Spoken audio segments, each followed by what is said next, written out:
Welcome to Midlife Initiation. I'm David Evans, coming to you from the quietest place in my world, as usual, the car. Today, we're going to dive a little deeper into the three masks of superiority. And we'll be doing that over the following 3 weeks as well. So, first up, I'm going to do an introduction, and then we'll cover the hero, the genius, and then God ego structures or masks. So here we go. The masks of superiority. The hero, genius, and God ego structures, which form the masks of superiority, are roles built on the illusion that as long as you're better than, you'll be happy. Each role offers a powerful, seductive story about who you are and why you matter. You're often praised, admired, and enriched for performing these roles well. But underneath each lies the same fragile truth. You are disconnected from the fullness of life because you're trapped in the belief that you're bigger, better, more important, which is in turn masking a deeper fear of being nothing. Let's explore these masks of superiority then, walk the paths of integrating nothingness together.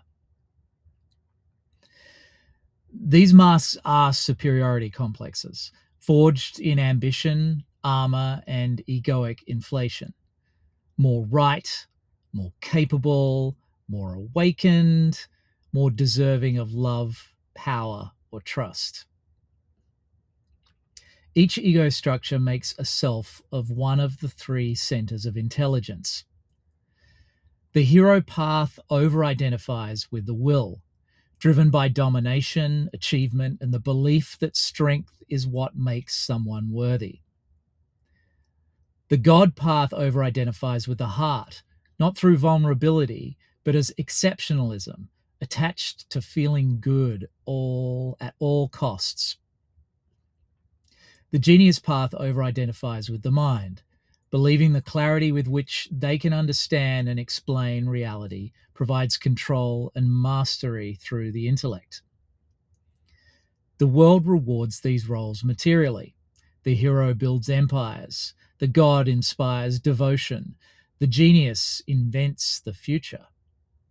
While underneath, they are all distorted by the same thing, an emptiness they believe they cannot afford to feel. Because to do so would rupture the story that they are special, that they've earned their place, that their way is the way. This is the trap of superiority. It doesn't feel like suffering at first. It feels like success. But something is always off. Buddhism uses the Pali word dukkha to describe an essential truth of existence. Dukkha is often translated as suffering. However, in some ways, a better translation is an offness or underlying dissatisfaction that even the ultimate hero, God, and genius can't shake. For each superiority complex, there's a buffering, a subtle refusal to experience the whole truth. The hero refuses to feel weakness. The God refuses to feel pain. The genius refuses to feel the discomfort of not knowing.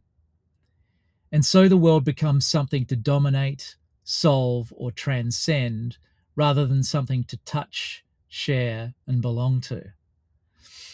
What begins as excellence becomes isolation. Power becomes pressure. Mastery becomes disconnection. And the deeper the attachment to the role, the more rigid and lonely life becomes. These roles don't start as intentional lies. They're survival strategies, ways you learn to earn affection, safety, or significance. But over time, you mistake the role for reality. You forget you're playing a part. And that forgetting comes at a cost. To introduce each of the superior ego structures, I'm going to share a fable. These fables are intended as invitations to awareness rather than as warnings. Each of the superior masks Each of the superior masks' paths to freedom holds a gift, a sacred longing that has been distorted. The hero's sacred longing for strength becomes control. The god's longing for love becomes emotional bypassing. The genius's longing for clarity becomes separation from the underlying reality that can never be described by our verbal faculties. But when those longings are reclaimed, the transformation is profound. The hero learns that strength doesn't come from domination, but from trust and tenderness. The god learns that transcendence without connection is just another form of escape. The genius learns that more knowledge isn't always more power. It can be a self-constructed prison that keeps him from reality. At the center of every masked man is a person who longs to come home, to be held without performing, to be seen without projecting, to belong without winning. These are the journeys of return, not from failure, but from victory. And instead of more effort, they begin with a quiet pause, a softening, a surrender.